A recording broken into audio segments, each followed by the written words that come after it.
સ્વામીજી જય ભોળાનાથ. જય ભોળાનાથ. સ્વામિનારાયણ.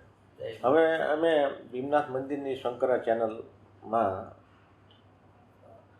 અલગ અલગ સંતોના પોડકાસ્ટ એટલે સાક્ષાત્કાર કહેવાય, ઇન્ટરવ્યૂ તો આપણે નથી કહેતા, એ લઈએ છીએ અને મૂકીએ છીએ. અમારા જે સ્વામીજી પ્રશ્ન હોય છે ને, એ મારા મનના પ્રશ્ન ઓછા હોય છે.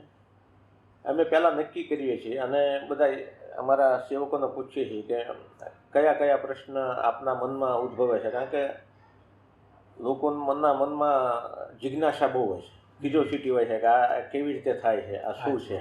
એટલે એ પ્રશ્ન હું આપને આજે આપણે ચર્ચા કરશું. પ્રશ્નોત્તરી તો નથી, પણ એક જાતનો સત્સંગ. ચર્ચા. હા, ચર્ચા. હવે સ્વામીજી, પહેલો પ્રશ્ન એ થાય છે કે સ્વામિનારાયણ સંપ્રદાયનો પાયો શું છે? ભક્તિ માર્ગ છે, જ્ઞાન માર્ગ છે કે બંનેનું સમન્વય છે? બાપુ, સૌપ્રથમ તો આપના ચરણોમાં વંદન, પ્રણામ. સાક્ષાત ભીમનાથ મહાદેવને ત્યાંથી આપ એમનું પ્રતિનિધિત્વ લઈને પધાર્યા છો, આપનું અમે સ્વાગત કરીએ છીએ. આપણે બહુ સરસ અદ્ભુત પ્રશ્ન કર્યો કે સ્વામિનારાયણ સંપ્રદાયનો મૂળ જે પાયો છે શું છે? તો સ્વામિનારાયણ સંપ્રદાયનો ભક્તિ માર્ગ અને સેવા માર્ગ છે. સ્વામિનારાયણ સંપ્રદાય મૂળ સનાતન હિન્દુ ધર્મ સનાતનનો એક ભાગ છે. જગતગુરુ શંકરાચાર્ય જે કીધું છે, વિષ્ણુ, શિવ, ગણપતિ, પાર્વતી અને મહાદેવજી, આ પંચદેવ સનાતન ધર્મનો પાયો. તો સ્વામિનારાયણ સંપ્રદાયની અંદર આ પંચદેવને બહુ સારી રીતે આદર સત્કાર સહિત પૂજવામાં અને ઉપાસના કરવામાં આવે છે. સ્વામિનારાયણ ભગવાન પછી એમના જે પરંપરાના સંતો એ બધામાં બે વસ્તુ આપને જોવા વધારે મળશે: ભક્તિ અને સેવા. સેવા એટલે આમ જનતાની સેવા, આમ સમાજની સેવા અને સંપ્રદાયની સેવા. સ્વામિનારાયણ ભગવાન આટલા મોટા એ વખતે બહુ મોટા કહેવાતા અને લાખો લોકો ત્યારે એમને માનતા હતા. તે છતાં એમનો એક નિયમ હતો, રોજ સંતોને પીરસવાનું. ગાદીપતિ હતા, રોજ પીરસીને જમાડીને પછી જમવાનું. એટલે આ પરંપરા અમારા તમામ સાધુઓમાં આજે ઉતરી છે. એટલે સ્વામિનારાયણ સંપ્રદાયના બાપુ જ્યાં જ્યાં મંદિરો છે ત્યાં દરેક મંદિરોમાં અન્ન ક્ષેત્ર ચાલે છે. વડતાલ હોય, ગઢડા હોય, જુનાગઢ હોય, જ્યાં જ્યાં મોટા મંદિરો છે. ઇવન આ સાળંગપુર દાદાનો દરબાર છે, આપ જાણો છો. અહીંયા અમારા યાત્રિક ભવન જે ભોજનાલય છે એની અંદર એવરી ડે 15,000 થી 20,000 માણસો ફ્રી ઓફ ચાર્જમાં પ્રસાદ લે છે. અને બેસ્ટ વ્યવસ્થા. એ સેવા છે, માત્ર સેવા. અને ભક્તિ તો અમારા સાધુઓ બધા ભજન, ધ્યાન. આપે કીધું ને કે મેં માર્ગ આખો ધ્યાનનો કરી દીધો, એવો છે. એટલે મૂળ જે આ સંપ્રદાયનો પાયો આ છે. પછી જ્ઞાન, વૈરાગ, ભક્તિ અને ધર્મ, આ ત્રણ પાયા ઉપર આ સંપ્રદાયને આખું ફાઉન્ડેશન છે. હવે સ્વામીજી, આપણે જે વાત કરીને સેવા માર્ગ આપનો બહુ અદ્ભુત છે, એ તો નજરે ચડે છે. શિક્ષણ હોય કે અન્ન ક્ષેત્ર હોય કે સ્વામિનારાયણ સંપ્રદાય દ્વારા ચાલતા મેડિકલ હોસ્પિટલ્સ ઘણી આખા હવે તો ઓલ ઓવર ઇન્ડિયામાં જોવા મળે છે. પણ આ સેવામાં ઘણી વખત લોકો એવું માને છે કે ઘણા સ્વામીઓમાં અહંકાર આવી ગયો છે. ખરેખર તો હું એવું પોતે માનું, હું પોતે વિદ્વાન નથી, પણ ભક્તિ એ વિસર્જનનો માર્ગ છે, આત્મ વિસર્જનનો, હુંપણાનો વિસર્જન કરવાનો. અને હું પોતે એવું માનું છું કે જો હુંપણાનું વિસર્જન થશે ને આપણા હૃદયમાંથી, તો જ ઈશ્વર આપણા હૃદયમાં આવશે. તો આ હુંપણાનું વિસર્જન થાય છે આપના સેવાથી કે ભક્તિ તો આખરે તો છેલ્લું ભક્તિનું સ્ટેપ તો વિસર્જનનું છે. સ્વ વિસર્જન, સર્જન નથી પણ વિસર્જન કરો તો જ આપણે આપણું જીવન બરોબર કહેવાય, એવું અમારા ગુરુ મહારાજ અમને કહે છે. તો આપ કેવી રીતે વિસર્જન કરો છો? આ જનરલી બધા સંતો માટેની આ વાત નથી, પણ ઘણા સંતો અહંકારી થઈ જતા હોય છે કે લાખો લોકો પગે લાગતા હોય, લાખો લોકો મારા થકી જમે છે, મારા થકી દવા થાય છે, મારા થકી શિક્ષણ મેળવે છે. આવા મેં ઘણા સંતો જોયા છે. બાપુ, એક સહજ માનવ પ્રકૃતિ હોય છે. હવે એ સ્વામિનારાયણ સંપ્રદાયમાં જ છે એવું નહીં, તો ઓલ દરેક જગ્યાએ ઓલ ઓવર આ બધો, હા. અને બધા જ સરખા હોતા નથી. ગીતાની અંદર પણ ભગવાને કીધું છે ભાઈ કર્મ ન કરવું એના કરતાં કર્મ કરવું શ્રેષ્ઠ છે. કર્મ કરવું, હા. તો પણ કે કરતા સેવા ભાવ માર્ગ છે ને, કરતા ભાવ કરીને કર્મ કરવાનું ભગવાને કીધું છે ગીતામાં. કરતા- કર્મ કરવાનું ભગવાને કીધું છે, પણ નિષ્કર્મ. કરતા ભાવ, હા, કરતા ભાવ ન રાખો. કોક કરાવે છે ને આપણે કરીએ. પણ એવું બધા તો કરી શકતા નથી.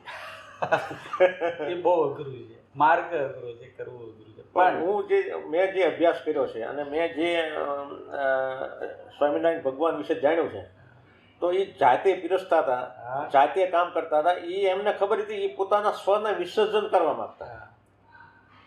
અત્યારે અમારા સંતો જે મોટા મોટા હોય અમુક, જી, કે એ લોકો જાતે સેવા કરતા હોય છે, બધી સેવા કરતા હોય. સમજો કે આ કુંડળમાં જ્ઞાનજીવન સ્વામી જી. આપ જોવો છો, એનું હા, બહુ હા. મોટું સાંભળેલું છે. પછી માધવભાઈ સ્વામી છે, હા. સરદારમાં બોલો, તો સંતોની પંક્તિ પડે તે જાતે પીરસવાની કરે. મને ખ્યાલ છે. પછી અમારા જે આચાર્ય ગાદીપતિ ગયા, જી, તો સંતો જમવા બેસે તો એ પીરસે. એ ગળથુથી સંપ્રદાયના સ્વામિનારાયણ ભગવાનની છે. હવે સ્વ વિસર્જનની જે વાત છે બાપુ, જી, તો અમારા ભગવાન અને મોટા સંતો જે સદગુરુ એમ કહે હા. કે સેવા માર્ગ મહિમાએ છે, જો તમે સેવામાં લાગી જાઓ તો એક સમય 100% એવો આવશે, એક સમય અને અવસ્થા 100% એવી આવશે કે તમને અહંકાર ઓગળી જાય અને તમે સહજ રીતે ભગવાન સાથે જોડાઈ જાઓ, સહજ રીતે. પણ જો તમે કરશો જ નહીં, કામ જ નહીં કરો, સેવા જ નહીં કરો, હવે મહાન થઈ જાઓ. હવે આ તમે જુઓ છો, આ સાળંગપુરના એના કોઠારીમાં ઓલા તમે કાંઈ બેઠા છો, જી, જી, જી. તો અહીં અમારે એવું નહીં કે કોઠારી છે તેને થાળી ન લેવાય કોઈની, ખ્યાલ આવે છે? હા, અમારે એવું નહીં કે આ મહંત છે અહીંનો તો એને કોઈ પીરસાય નહીં, તો વળી સંતો આ દંડવત કરે, એને પીરસે, હાથ જોડીને ઉભા રહે. એટલે સંપ્રદાયની અંદર ક્યાંય કદાચ આપણને એવો અનુભવ થયો હોય, આપને કેવા સાધુ મળી ગયા હોય કે અહંકારી, તો આ ઘણી વખત કેવું હોય, ખિસકોલીના હાથની અંદર થોડુંક ભરો ને તોય ભરાઈ જાય. હા. એટલે એ એવા હોય કે પોતાનું પાત્ર બરોબર ન હોય ને. પાત્ર જ ન હોય. એટલે કારણ કે મેં તો એવા સંતો આપનામાં જોયા છે. દાખલા તરીકે હું ઋષિકેશ આપના આશ્રમમાં, સ્વામિનારાયણ આશ્રમમાં ગયો તો સુનિલ ભગતે જાતે રોટલી બનાવીને મને ખવડાવી. હા, એ ખરું. બધે જ બાપુ આવું છે. બધે લગભગ સંપ્રદાયમાં સારા સારા સંતો ભક્તો હોય છે, બધા પ્રેમથી બધાને જમાડે. તો બાપુ અહીંયા આવડું મોટું છે, અહીંયા અમારે કેટલા ભાતના અનુભવ થતા હશે. હા, કેટલા ભાતના લોકો આવે અહીંયા, ખાલી ગુજરાત નથી આવતું, આખા ભારતમાં છે. આખા ભારત વિશ્વમાંથી લોકો આવે છે. તો અમને કેટલા મન ખાવા બોલવા વાળા આવે, તો અમે હાથ જ જોડીએ. અમારા સાધુએ આ 10 વર્ષ અમારા અહીં થાય છે, 10 વર્ષના ઇતિહાસમાં અમારા સાધુ કોઈને ઊંચેથી બોલીને ગાળ નથી દીધી. ના, એ તો હા, 800 માણસનો સ્ટાફ છે અમારે. 800 માણસ અહીંયા કામ કરે છે દાદાના છોકરા તરીકે. તો એમ અમારા જે સેવક હોય, જેને નોકર આપણે બોલીએ છીએ, એને અમે કોઈ દાડો અપમાનિત નથી કરતા, મહંત હોવા છતાં. હા, હા, એ સ્વામિનારાયણના સાધુમાંથી સમાજે ગુણ લેવો જ જરૂરી છે, પડશે પણ. એટલે આ વસ્તુ બહુ ઊંડાણથી સ્વામિનારાયણ ભગવાન શિક્ષક કેમ કહી ગયા છે, કોઈ ગાળ ન બોલવી અમારા સાથે. અને કોક બોલે હવે તો બધા આપણે બધા મોઢે પટ્ટી બાંધવા ક્યાં જાય. ના, એ તો હવે આપણે વાત કરી જ્ઞાન વૈરાગ્ય, ભક્તિ થકી જ્ઞાન અને ભક્તિ થકી વૈરાગ્ય બે ઉપલબ્ધ થાય છે. બાપુ આમ જુઓ ને તો, કારણ કે ભક્તિથી આત્મજ્ઞાન એ એક જાતનું જ્ઞાન જ છે ને. જો આમાં શું છે કે બધાનો મત અને રીત અલગ હોય છે. નરસિંહ મહેતાએ તો ભક્તિને પ્રાધાન્ય. હા, એને એવું કીધું, ગ્રંથ ગડબડ કરી, વાત ન ખરી કરી, એવું બધું નરસિંહ મહેતાએ લખ્યું. મીરાબાઈએ ભક્તિને પ્રાધાન્ય. ભાગવતજીની અંદર ભક્તિનું પ્રાધાન્ય. જી. નિર્ધનોસ્તેપી ધન્યા નિવસતી એશામ હૃદય ભક્તિ રેખા.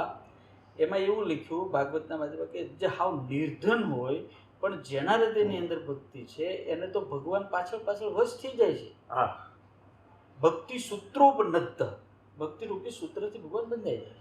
એટલે ભક્તિ શ્રેષ્ઠ છે, પણ ભક્તિની અંદર જો ધર્મ નહીં હોય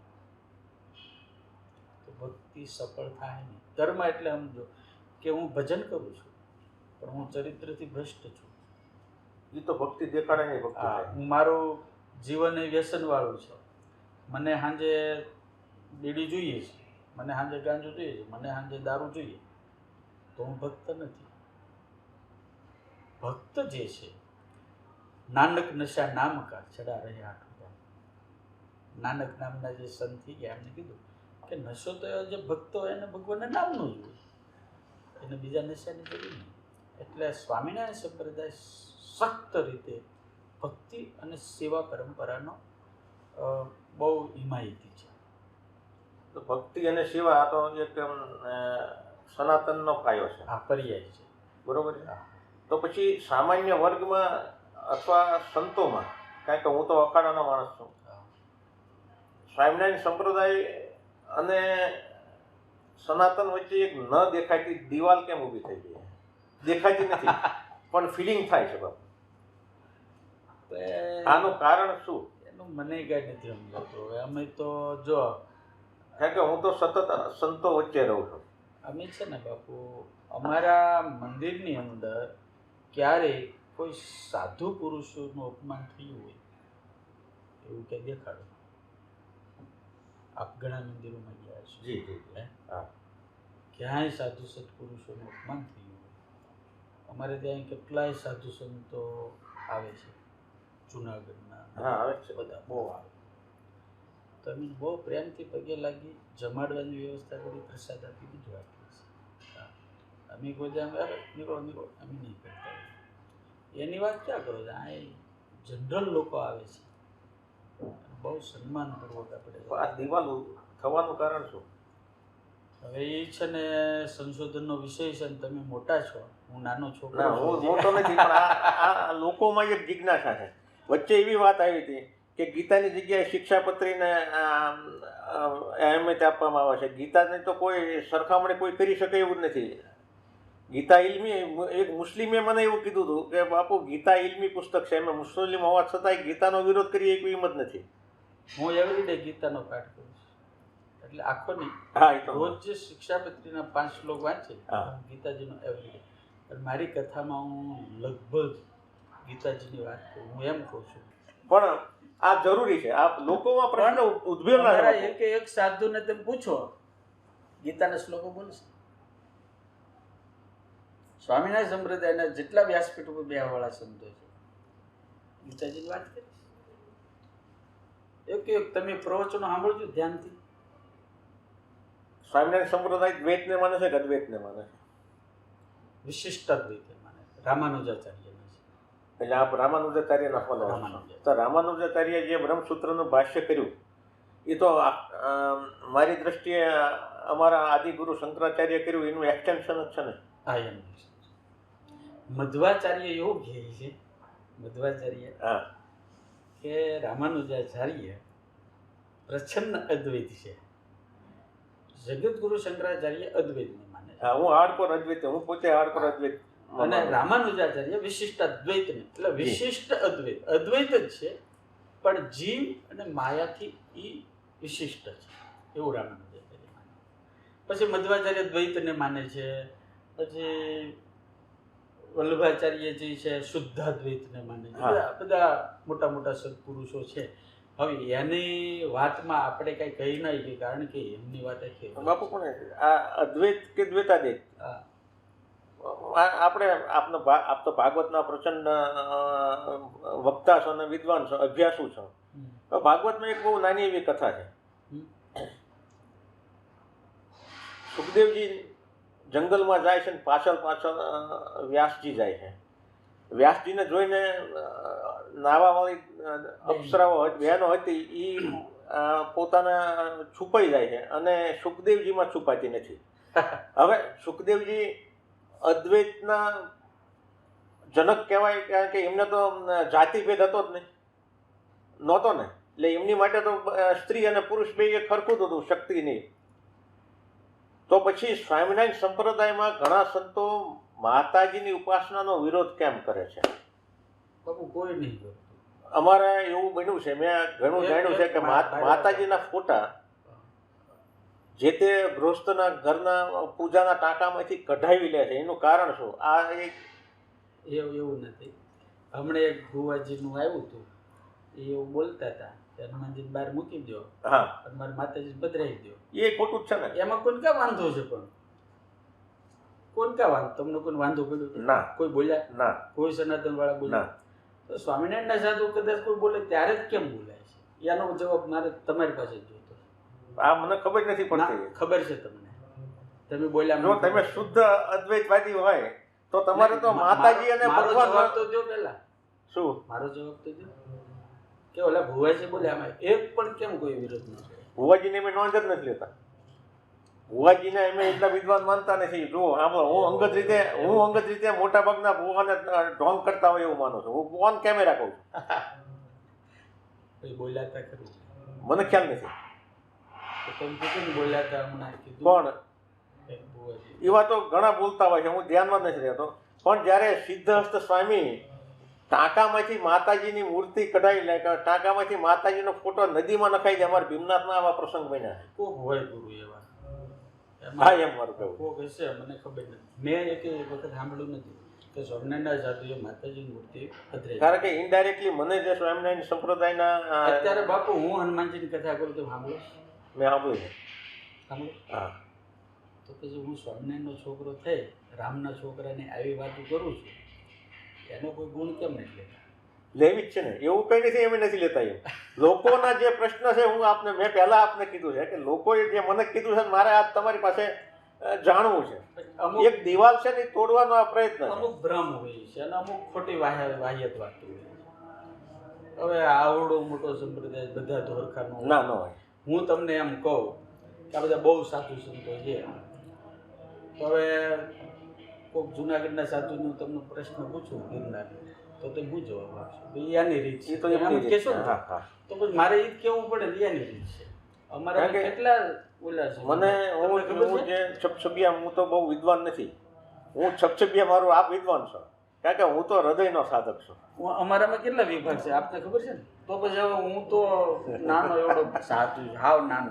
ના ના, ઘણી વખત બહુ નાના કહેતા હોય ને, એ ખરેખર મોટા હોય. હું બહુ નાનો સાધુ છું. અને આવા અમુક છે ને વિવાદમાં હું આટલી સ્વામિનારાયણ દર્શનનો પાયો છું બાપુ.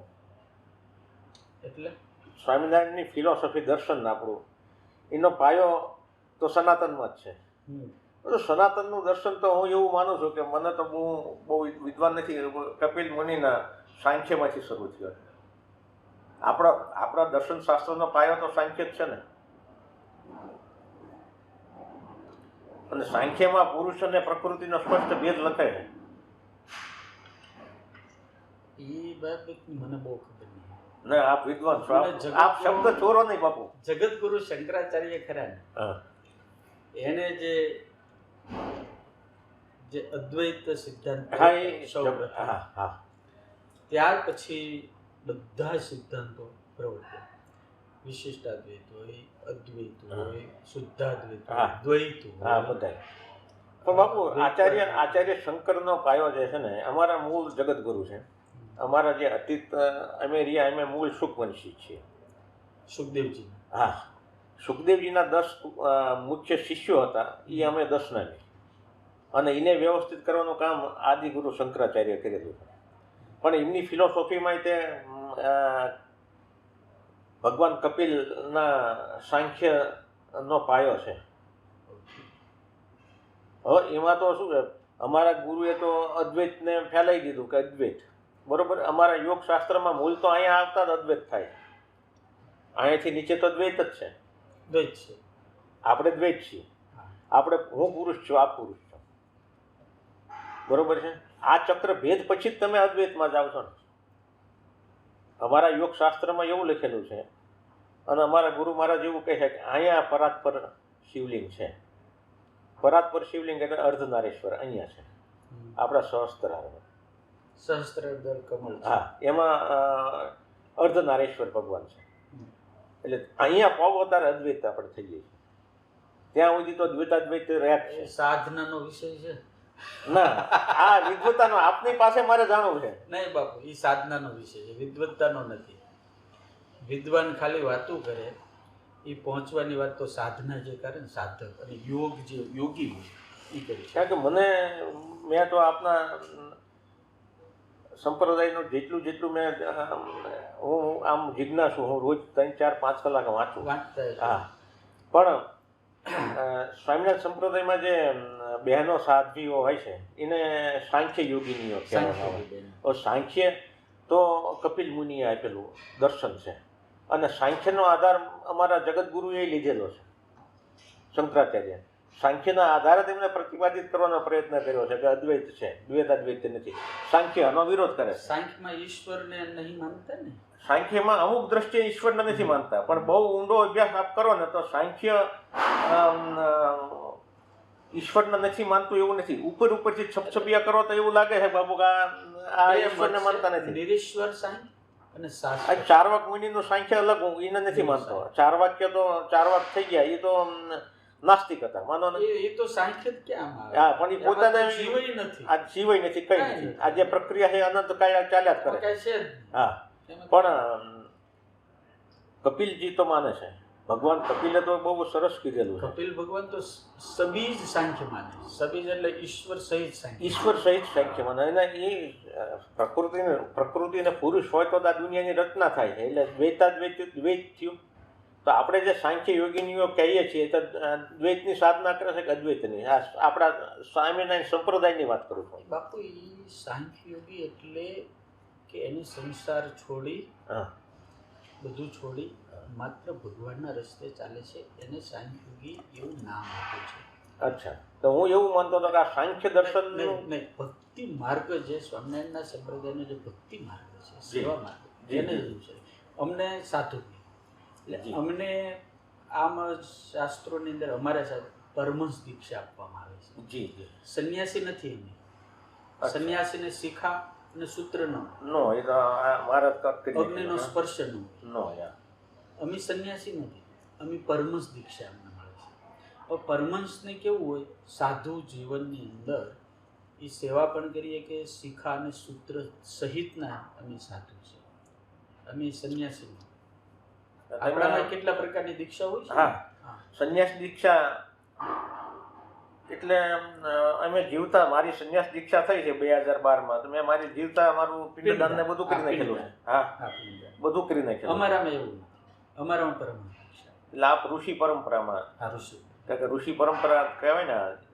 પરમહંસ પરમહંસ આમ તો ઋષિ પરંપરા ગણાય. ઋષિ પરંપરા. પરમહંસોની અંદર જે શિખા અને સૂત્ર ધારણ કરે, જી, અગ્નિનો સ્પર્શ કરી શકે, જી, એ બધા પરમહંસ દીક્ષામાં.